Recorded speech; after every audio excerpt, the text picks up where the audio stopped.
Have you ever pondered what makes you you? Is it your body, your mind, or something else entirely?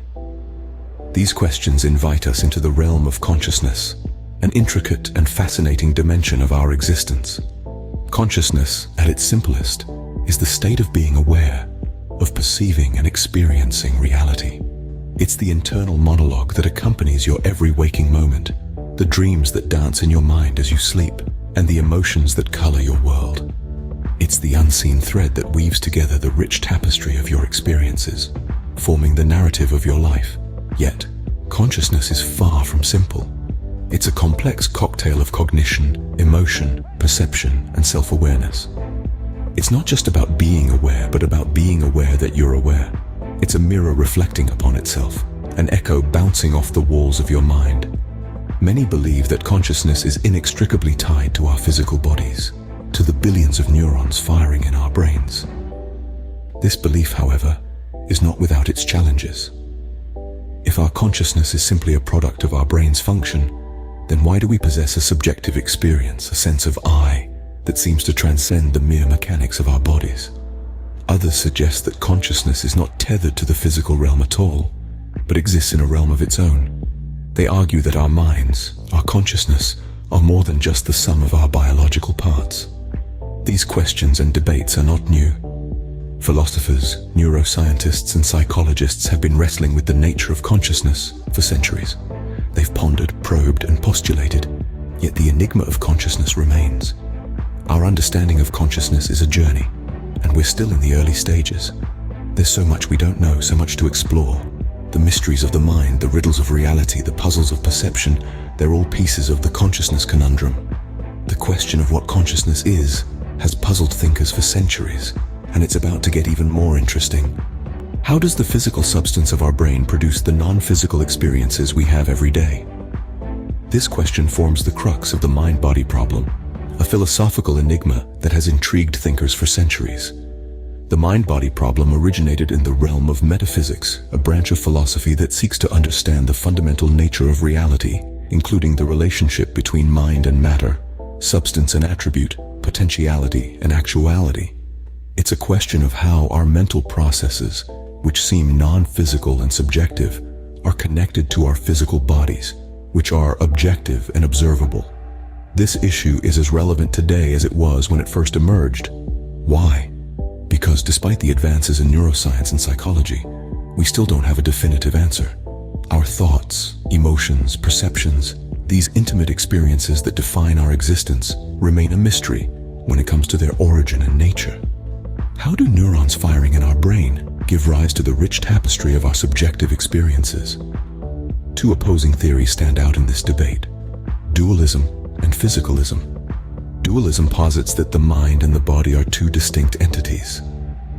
It suggests that our consciousness, or our mind, is not merely a byproduct of our physical brain, but a separate entity that can exist independently. Renowned philosopher René Descartes was perhaps the most famous proponent of this view. On the other hand, physicalism argues that everything, including our thoughts, emotions, and consciousness, can be explained in terms of physical processes and properties. In other words, our mind is not separate from our body, but a product of it. For physicalists, every mental state is a physical state, and our subjective experiences are nothing more than complex interactions of neurons in our brain. Both these theories have their strengths and weaknesses, and neither provides a complete answer. They represent different ways of viewing the world and our place in it. The mind-body problem continues to perplex us, demonstrating just how mysterious and intricate our consciousness is. The quest for understanding continues, and perhaps one day we'll unravel this enigma. Until then, the mind-body problem remains one of the most fascinating topics in philosophy and neuroscience. What does it mean to be self-aware? In its simplest form, self-awareness is the recognition of one's own existence. It's the ability to observe and reflect upon our thoughts, feelings, and actions. It's the introspective understanding of the self that separates you from the rest of the world. But is it just that? Self-awareness isn't simply about knowing that you exist. It's about understanding the nature of your existence. It's about recognizing your strengths, acknowledging your weaknesses, and comprehending the implications of your actions. It's about seeing yourself, not just as an observer, but as an active participant in the world around you. Self-awareness and consciousness, though closely related, are not the same thing. Consciousness is the state of being aware, of being able to perceive and respond to our surroundings. It's the foundation upon which self-awareness is built. But self-awareness is a step beyond. It's a higher level of consciousness. It's not just about being aware, but about being aware of being aware. It's a kind of meta-consciousness, a reflective state that allows us to examine and understand our own minds. Some theories suggest that self-awareness is a uniquely human trait, a product of our highly developed brains. Others propose that self-awareness might exist to varying degrees in other animals. Dolphins, for example, have been shown to recognize themselves in mirrors, a sign of self-awareness. Regardless of where it comes from, self-awareness plays a crucial role in our lives. It allows us to make conscious choices, to learn from our past, and to plan for our future. It enables us to understand not just who we are, but who we want to be. The journey to self-awareness is a deeply personal one. It requires introspection, self-examination, and a willingness to confront uncomfortable truths. It's not always easy, but it's always rewarding. Self-awareness, like consciousness, is a complex and captivating aspect of our existence. Enjoying the deep dive into consciousness, there's more where that came from. We're only scratching the surface of this vast and complex universe that is the human mind. If you're as fascinated as we are, we invite you to hit that like button.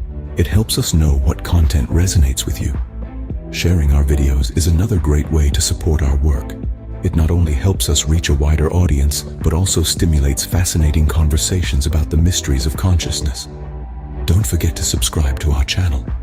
By subscribing, you're not just signing up for regular content updates. You're becoming part of a community of thinkers, learners, and explorers, eager to delve into the depths of the mind. Your support is invaluable. It fuels our drive to create and share quality content. So let's keep the conversation going. Join the journey of discovery and let's explore the mysteries of the mind together. Consciousness, the mind-body problem, and self-awareness are all fascinating aspects of our existence. We've journeyed through the labyrinth of consciousness, probing into its intricacies and marveling at its complexities. We've grappled with the enduring enigma of the mind-body problem, pondering the intimate dance between our physical selves and our intangible thoughts.